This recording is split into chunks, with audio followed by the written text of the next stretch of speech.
So today's video is about energy relationship. At the end of today's lesson, you will be able to explain the relationship living organisms have when it comes to energy transfer and what are the effects of the population if their food source is removed.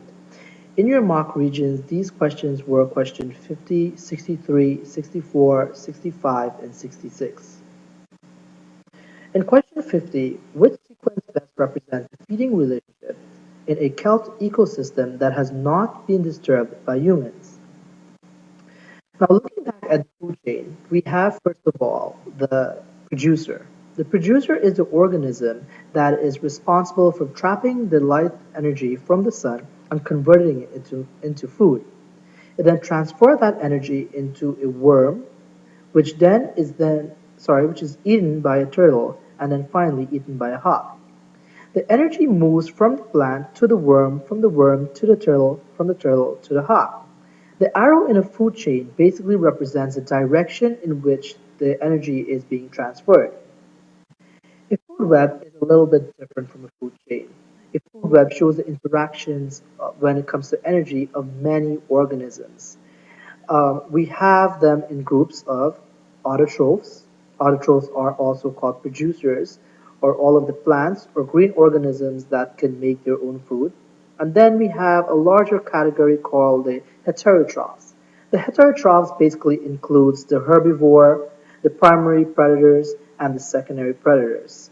And if all of these organisms, or when these organisms die, they are further being transferred in the, or their energy is being transferred in the food chain or food web by detritivores, which then decompose the organism and transfers the energy. So the answer to question 50 is number two, and we're going to look at why is this. If we look at question number one, or option number one, sea urchins transfer the energy to kelp, which is a plant, and then transfer the energy to fish. Now we know that the sea urchin is an animal, the kelp is a plant, and the fish is an animal. There is no way that the animal can transfer that energy to the plant. So number one is out. Number two, the kelp transfers the energy to the sea otters. Then the sea otters are being eaten by sea urchins. Again, sea otters are larger animals, and to be eaten by a smaller predator is somewhat impossible to imagine. Then we have the kelp being eaten by sea urchin and the sea urchin being eaten by sea otters. That seems like a possible answer because the kelp is a plant which is a producer or autotroph. The sea urchins is a heterotroph, it's a herbivore, so it feed on that plant. And then the sea otters will feed on the sea urchin. So number two is the answer. Number 63 to 66 is a very large kind of a comprehension passage, and we will go over this or these questions based on your answers to questions 63 to 66 on the information below and on your knowledge of biology. Researchers have shown that plants might chemically change their environment. The roots of certain plants release many chemicals. Some chemicals made by plants can kill nearby plants or discourage herbivores from eating them. Other plant chemicals kill plant pathogens such as bacteria and fungi. The first question is asking you, what are two ways that the release of these chemicals is beneficial to these plants? Now, these answers can be found in the passage because the chemical can kill nearby plants. So what's killing nearby plant? How can killing nearby plants benefit the organism? They could benefit the organism because it will discourage any type of competition. Here is this plant that needs maximum amount of sunlight, maximum amount of space, maximum amount of water, and by killing off plants that are living nearby, they have a better competitive advantage. The second thing you can relate from this or analyzing this passage is that they can kill pathogens. Pathogens such as bacteria or fungi, which can kill these plants, they can get rid of them naturally, so they have an advantage.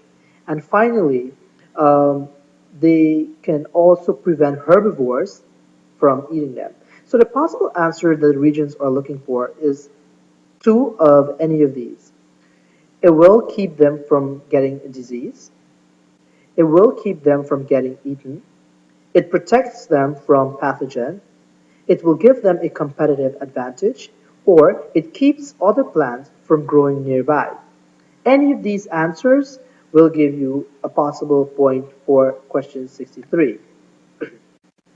Question 64 is predict what would happen to the size of the population if other plants in the area began releasing similar compounds, and then there's a full stop, support your answer.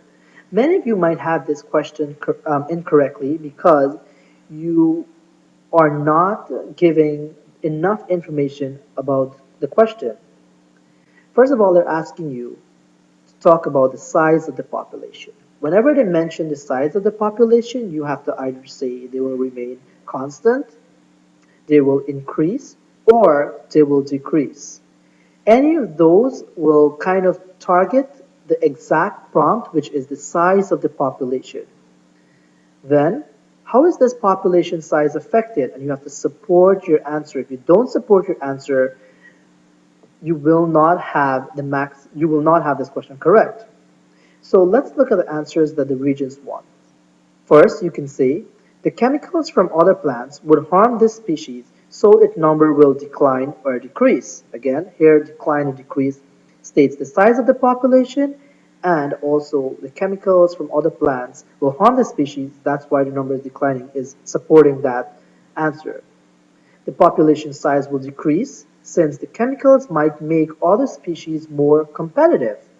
Yes, the population size can decrease because the other plants, when releasing these chemicals, they will kill off these plants and then they will become more competitive. Again, you talk about the size of the population, you talk about or you give a supporting detail.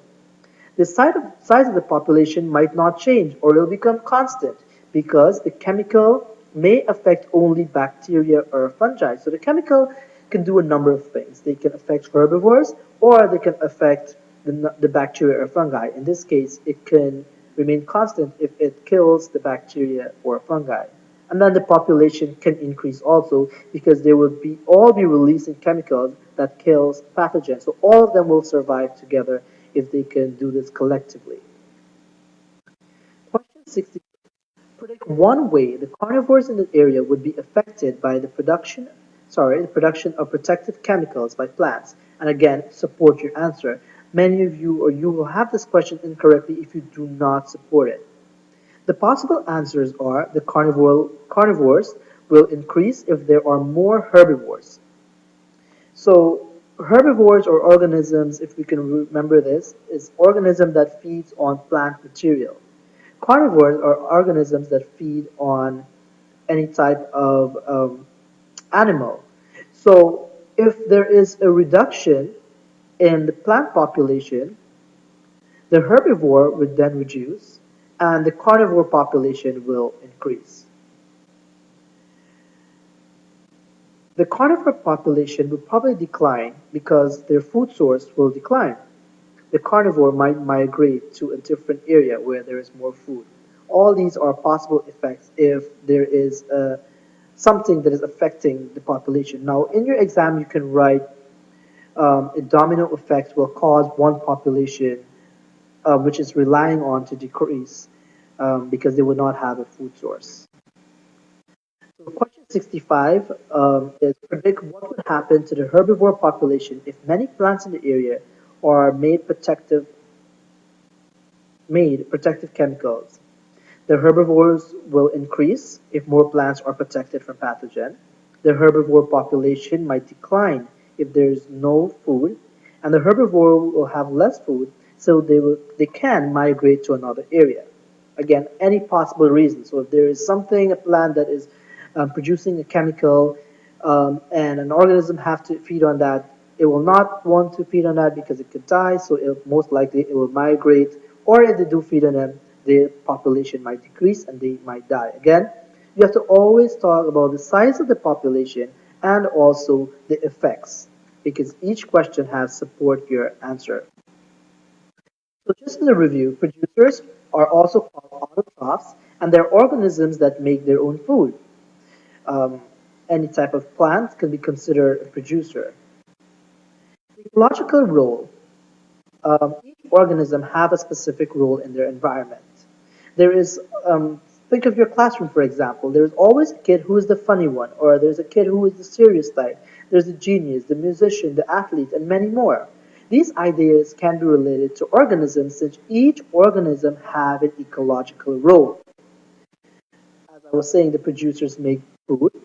The consumers, which are also called heterotrophs because they consume, will obtain their energy from feeding off of another organism. The herbivores are those that feed on plants, so their role is keeping the plant population in check because they feed on plants. The carnivores will feed on meat. They would be reduced if any animal in that area is being removed. Then we have the omnivores, and omnivores feed on both producers and consumers. Finally, each organism can be linked back to the decomposers because decomposers break down and feed on dead organisms. Scavengers, they will feed on plants that are already dead. And that's the end of